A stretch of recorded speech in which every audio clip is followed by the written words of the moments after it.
Bonjour, merci d'être là. Je vais parler aujourd'hui de ces deux archétypes, l'archétype féminin et masculin qui sont en nous. Nous avons trois archétypes primordiaux qui fonctionnent de manière inconsciente. C'est bien sûr l'archétype féminin ou masculin qui peut être lié à l'énergie paternelle et maternelle. Et le troisième est l'archétype enfantin ou l'enfant intérieur ou la lumière intérieure. Peu importe comment vous appelez ces troisième archétypes, c'est la neutralité. C'est celui qui relie les deux polarités, en fait, maman ou papa, féminin, masculin, et qui permettent précisément de créer cet équilibre triangulaire à l'intérieur de nous, mais parce que on a eu les modèles à l'extérieur de nous.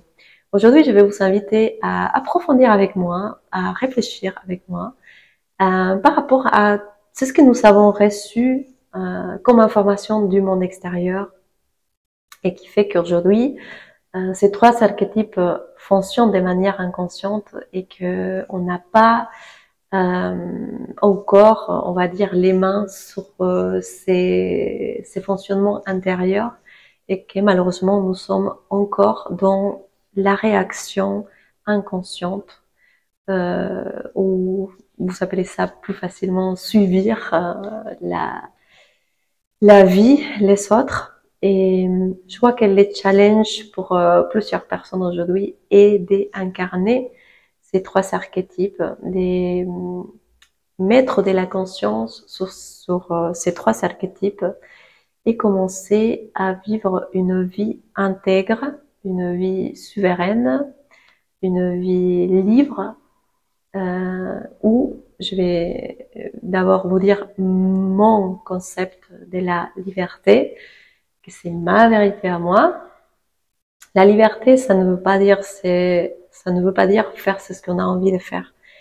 La liberté pour moi, c'est la responsabilité de savoir de quoi on est fait, de quoi est fait le monde dans lequel on est, et agir avec, et bouger avec, et jouer avec.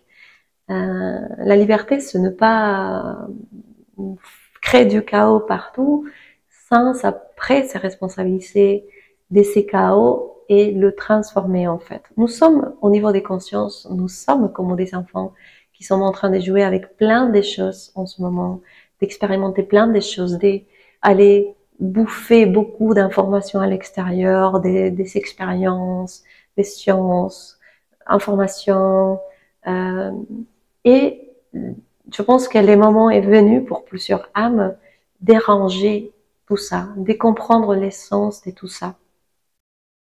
Parce que si nous continuons aussi à partir dans tous les sens, à créer des chaos par tous les sens, à faire les choses comme un enfant le fait, hein, sans un but, sans un objectif, bah en fait, notre bordel, notre chaos extérieur va nous dépasser et va finir par nous submerger dans une souffrance parce qu'on ne peut pas non plus, comment dire, être partout, s'éparpiller partout. Un moment ou l'autre, on a besoin de revenir à nous, de comprendre les pourquoi on est parti faire ces tours autour de nous, à travers les autres personnes, à travers les situations, à travers les expériences. Et qu'est-ce que je fais avec tout ça? C'est là où nous devenons des adultes souverains, responsables et libres de faire avec notre expérience de vie, c'est ce qu'on a envie de faire et plus c'est ce que les autres nous disent de faire ou attendent de nous en fait. Mais c'est pas un chemin facile. Je pense que quand on est dans l'ignorance, c'est très très compliqué de savoir pourquoi. Pourquoi déjà des fois on est obligé de passer par cette phase d'enfance où euh, on est livré, on va dire, un peu à nos parents, dans l'état de conscience dans lequel ils sont, avec leurs peurs, avec leurs défis personnels aussi, leur propre histoire. Pourquoi un enfant arrive dans sa monde inconscient, déconnecté, des fois même pervers, obscur, et il ne choisit pas quelque part de traverser par tout ça. Il est obligé de vivre ces chemins pour moi j'appelle, où l'âme est forgée quelque part par l'environnement, où on n'a pas encore la maîtrise de ces mondes extérieurs et on est obligé de passer par le formatage quelque part de la matrix, la mère, les patrons ou les structures, les pères, et eux vont nous dire comment est les mondes, comment on peut ressentir les mondes, comment on peut expliquer les mondes et comment on doit bouger dans ces mondes. C'est papa et maman qui vont m'apprendre à faire. Et si j'ai pas eu des parents pressants, bah c'est quelqu'un d'autre qui va occuper cette place. Des fois, c'est une tante, une grand-mère, ou bon, on va toujours chercher ces modèles de mère. C'est lui ou celle qui a pris soin de nous, qu'on a senti qu'on avait cette connexion mère-fils, mère-fille, et bah, je vais la prendre elle comme un modèle pour après, plus tard, quand je serai adulte, répéter, reproduire ces modèles-là. Donc c'est très important aujourd'hui de comprendre que l'archétype féminin, qui n'est pas les mêmes archétypes que l'archétype maternel, sont liés toutes les deux. C'est l'un la conséquence de l'autre.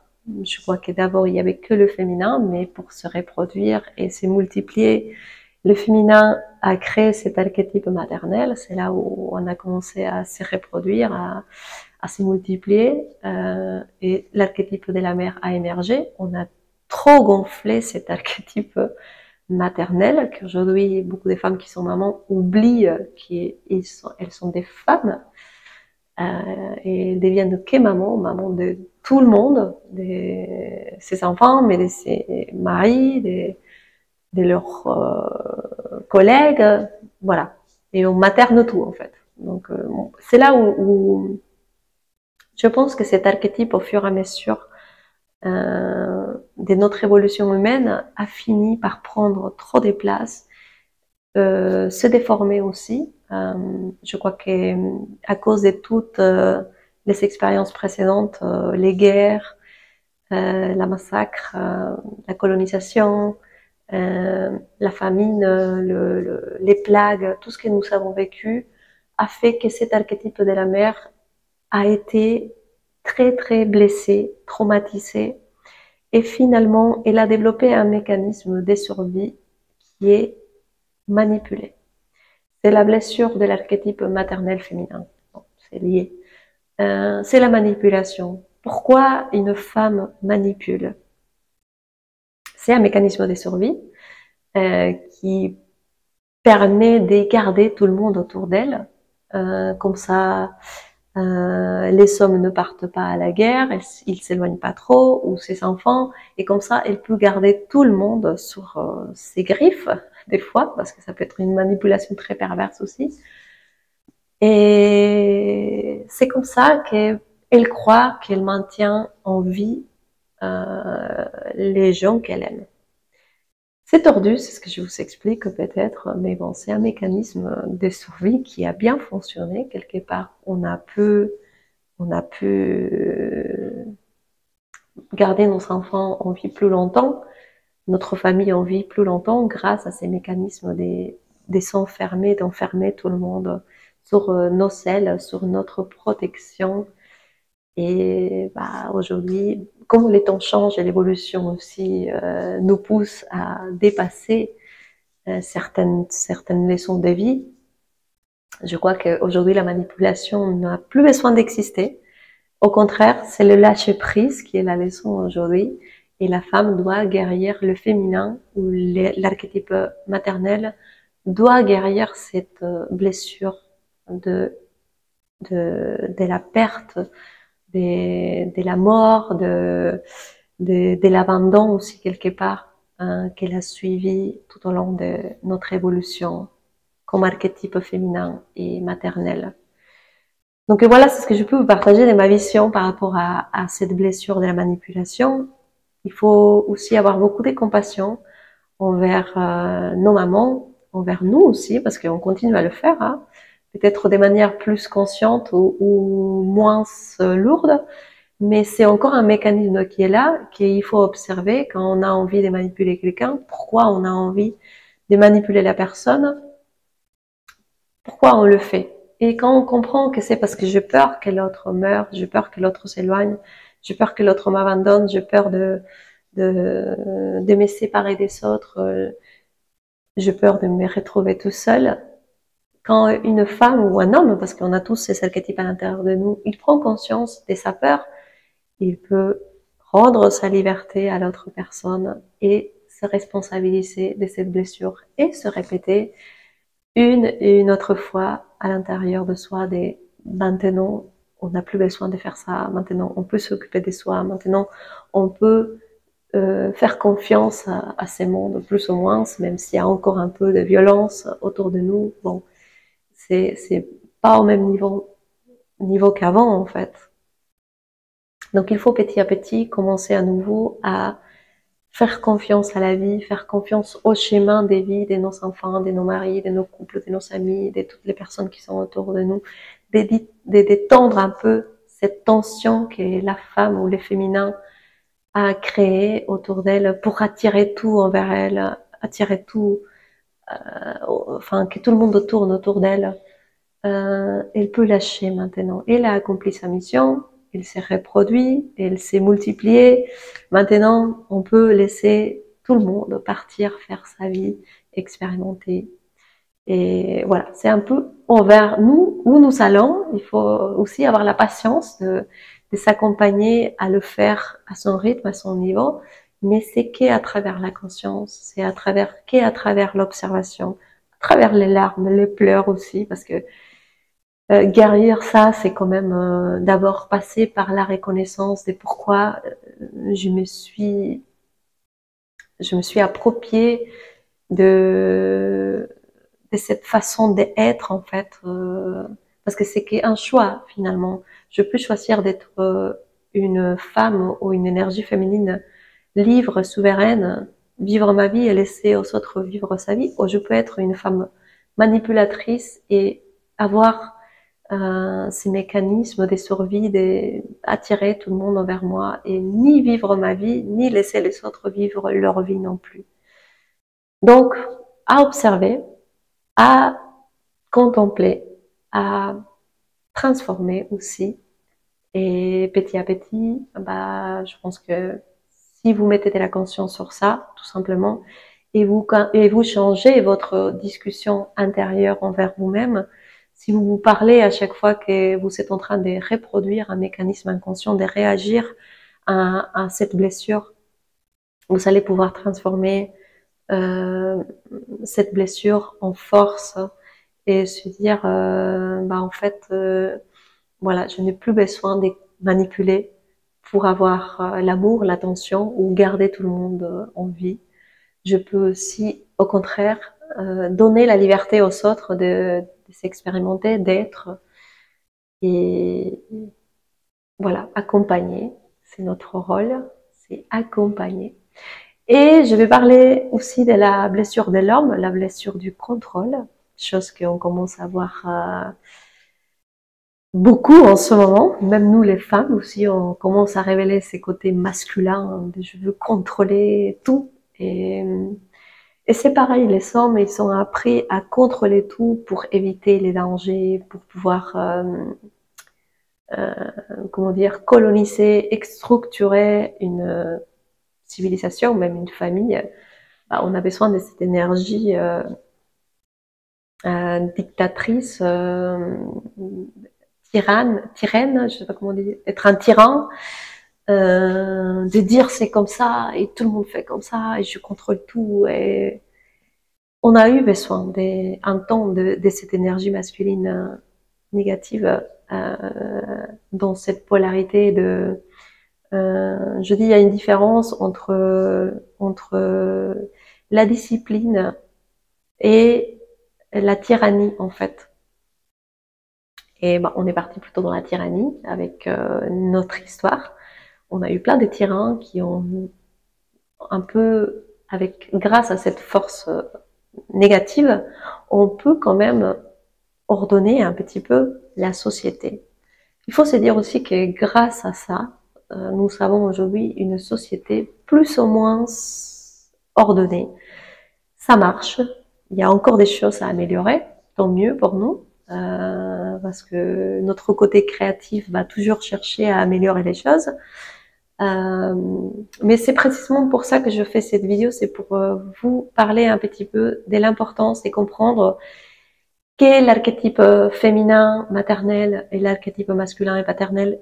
Ils ont été toutes les deux blessés et en conflit depuis la nuit du temps. Que ça a fait partie de ces schémas évolutifs. Si on aurait commencé avec ces schémas spirituels depuis longtemps, on n'aurait pas pu construire tout ce que nous avons construit de manière inconsciente. Parce qu'aujourd'hui, on cherche plus ou moins tous le bien-être, on cherche plus ou moins tous à profiter, à jouir de tout ce travail qui a été fait précédemment par nos ancêtres.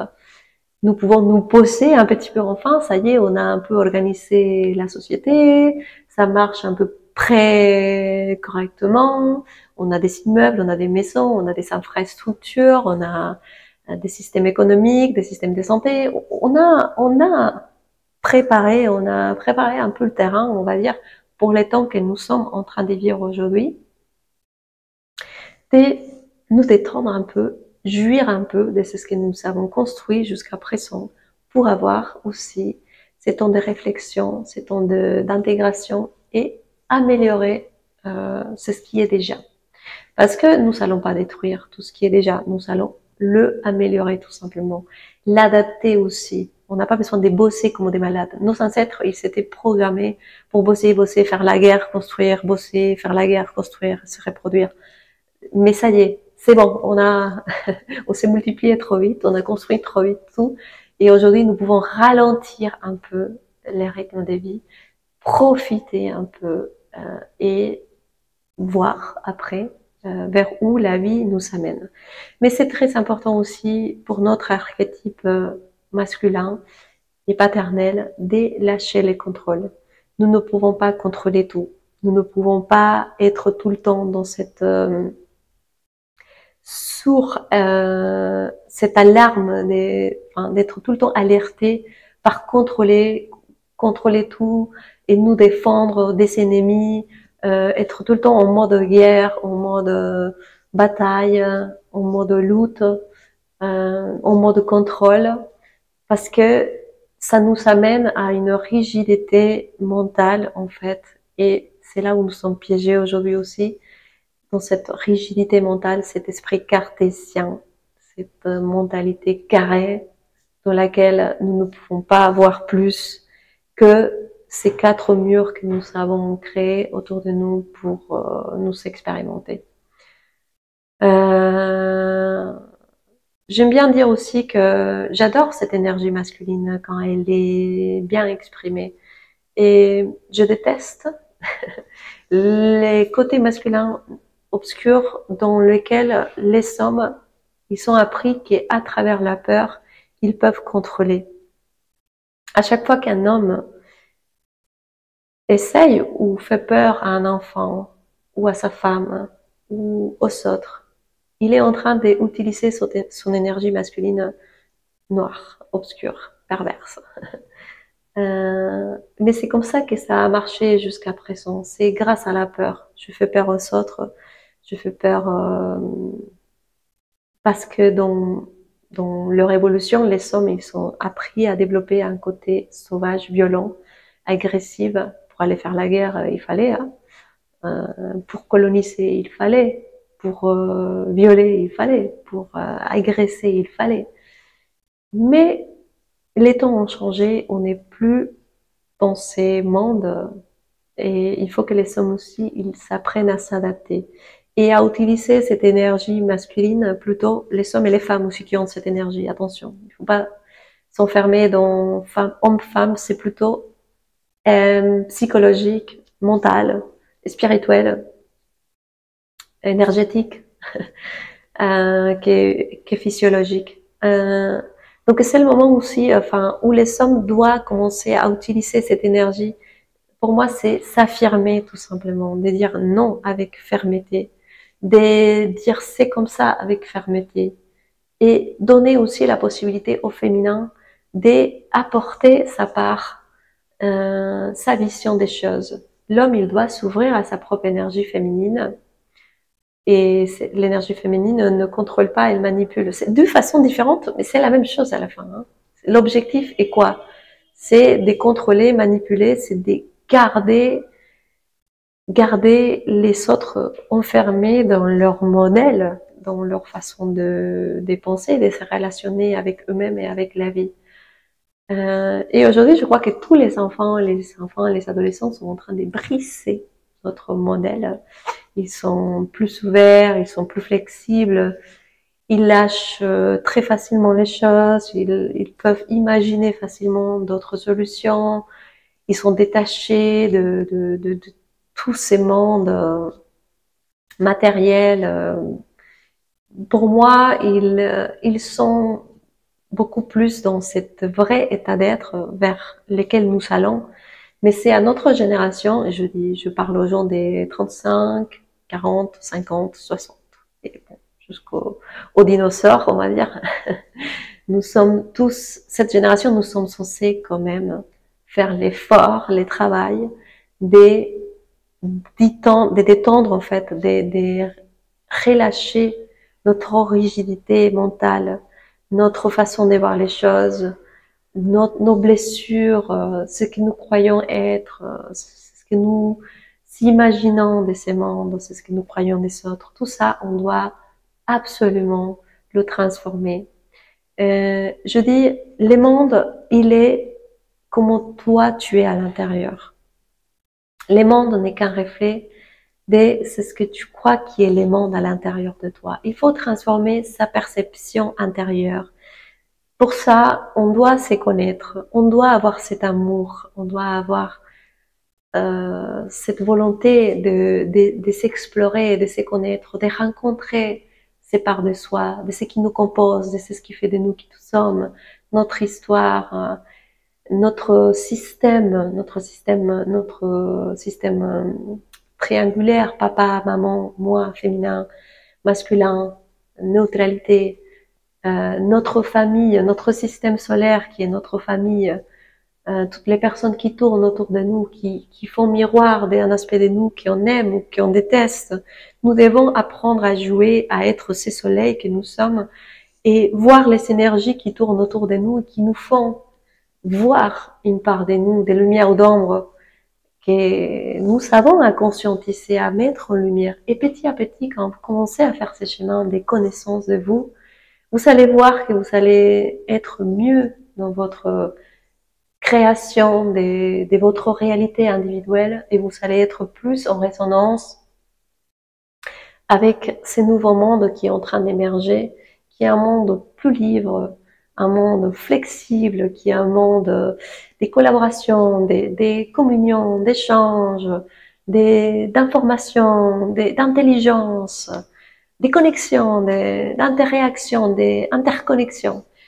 C'est vers là où nous allons. Et plus tôt on se met à faire ce travail, parce que je dis, il faut d'abord connaître son monde intérieur pour pouvoir aller vers les mondes extérieurs. Sinon, vous allez être bouffé par les mondes extérieurs. Si vous attendez encore un gourou, un guide, un sauveur, bah, vous allez être bouffé par les mondes extérieurs.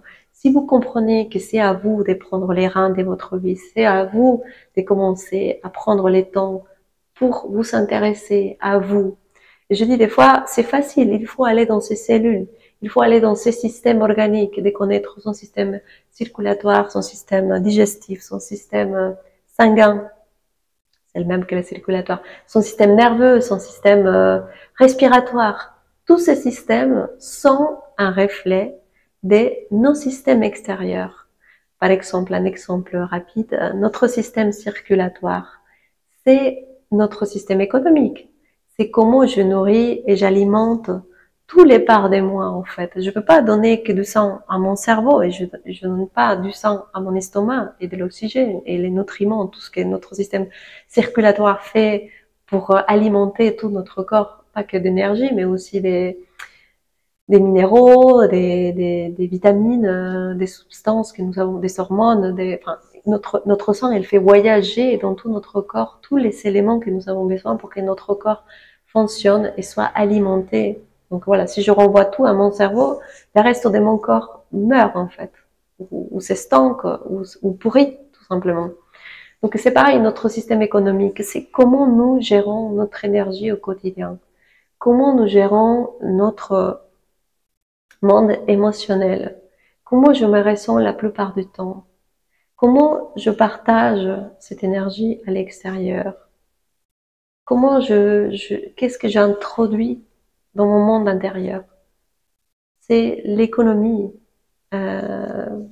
qui fonctionne déjà à l'intérieur de nous. C'est pareil, par exemple, pour moi, les systèmes nerveux, c'est la façon dans laquelle nous créons des réseaux. C'est l'internet intérieur. Est-ce que je me connecte au monde? Est-ce que j'ai envie d'aller vers le monde? Est-ce que j'aime les mondes? Ou je suis trop enfermée en moi-même? Notre système nerveux nous parle aussi de cette interconnexion entre tout notre corps pour interpréter, pour lire les mondes extérieurs, pour aller à l'intérieur et le traduire avec notre langage, avec notre façon d'être. Donc voilà, c'est deux exemples sympas que je peux vous partager pour comprendre qu'aujourd'hui, tout ce qui est dehors n'est pas autre chose qu'un reflet des choses qui sont déjà à l'intérieur de nous. Donc je vous invite à commencer à faire cette quête personnelle, de vous connaître d'abord au niveau plus matériel, plus terre à terre possible, pour partir après dans des aspects de vous plus subtils. Parce que si vous faites les schémas en l'inverse, vous savez les risques de rester perché et oublier que si nous sommes incarnés ici dans la matière, c'est pour vivre ici dans la matière avec la réalité comme elle est en ce moment. C'est notre défi aujourd'hui, c'est de rester dans l'instant présent, d'avoir la vision de vers où on va, mais aussi avoir la vision de derrière nous et commencer à jouer avec ces trois temps et rentrer vraiment dans la dimension quantique où tout est, tout existe dans les mêmes espaces-temps. Il n'y a pas du temps vraiment, tout est possible et tout est en train de se passer au même moment. Mais pour notre petit corps humain, il en a besoin du temps, de l'espace, de séparer les choses, de comprendre que j'ai une main, j'ai une autre main, j'ai une oreille, j'ai un estomac. Il a besoin de comprendre les choses séparément pour après les unifier. Et par contre, oui, c'est un chemin qui dure quelques années. Et je pense que même on n'aura pas suffisamment de temps dans une vie pour comprendre la beauté du corps humain que nous avons, de la vie que nous avons en face de nous à explorer. Donc prenez le temps, ayez la patience de faire ce chemin petit à petit et surtout avec un esprit enfantin, un esprit innocent, avec beaucoup de joie et tout va bien se passer. Merci beaucoup d'avoir écouté cette vidéo. Je vous invite à la partager et rappelez-vous de ces deux blessures. Et c'est surtout aussi pour clôturer cette vidéo, j'ai une idée magnifique, une image magnifique, pardon, à vous partager. Nous sommes dans ces chemins des réconciliations, des réunifications de l'énergie féminine et masculine. Tant que l'énergie féminine projette la faute envers les masculins de sa blessure, on ne pourra pas collaborer. Tant que l'homme fait pareil, tant qu'on est toutes les deux dans cette projection de c'est à cause de toi, c'est parce que tu fais pas, parce que tu me vois pas, parce que tu reconnais pas, parce que j'ai pas ce que j'attends de toi. Tant qu'on est dans cette blessure et qu'on comprend pas qu'on est là pour se regarder toutes les deux et dire tu es qu'un aspect de moi et je suis un aspect de toi. Je vais te montrer l'aspect que toi, tu veux pas voir en toi et tu me montreras ce que j'ai pas envie de voir en moi. On est toutes les deux pour se faire miroir de ce que je maîtrise pas encore ou de ce que je maîtrise déjà. Parce que je vais voir dans l'autre, c'est ce que j'aime et c'est ce que je déteste. Mais les deux m'appartiennent. Les deux m'appartiennent. C'est ma responsabilité. Et des fois, je dis aussi, attention, il faut pas rester dans une relation à deux si c'est infernal, mais au moins, comment dire, je décide de quitter une relation parce que j'ai compris parce que j'assume que je suis blessée, que j'attends, que je manipule, parce que je me responsabilise, je quitte ces relations parce que je n'ai plus besoin de continuer à me renvoyer moi-même, pardon, cette blessure. Je me replie sur moi-même pour me guérir si j'arrive pas à le faire avec mon mari ou ma femme à côté et que j'ai besoin de le faire tout seul à un moment, bah, je prends le temps de reculer. Mais c'est différent de le faire comme ça que quand je le quitte parce que c'est la faute de lui. Vous allez retomber sur la même chose. La vie va vous renvoyer et vous renvoyer cette énergie que vous savez pas intégrer en vous pour que vous le faissiez en fait. La vie n'est pas méchante. Enfin, nous, on veut pas se faire du mal. Mais tant qu'on est dans les jugements, malheureusement, c'est comme si on vomisserait à l'extérieur de nous un jugement. Il est obligé de revenir parce que c'est notre création, c'est notre enfant. J'ai accouché de ce jugement, ben, je suis obligée de voir en face ce jugement pour pour l'intégrer, pour le embrasser, pour le transformer aussi. D'accord? Merci beaucoup et je vous dis à la prochaine fois et n'hésitez pas à revenir vers moi, échanger avec moi avec grand plaisir. À bientôt. Au revoir.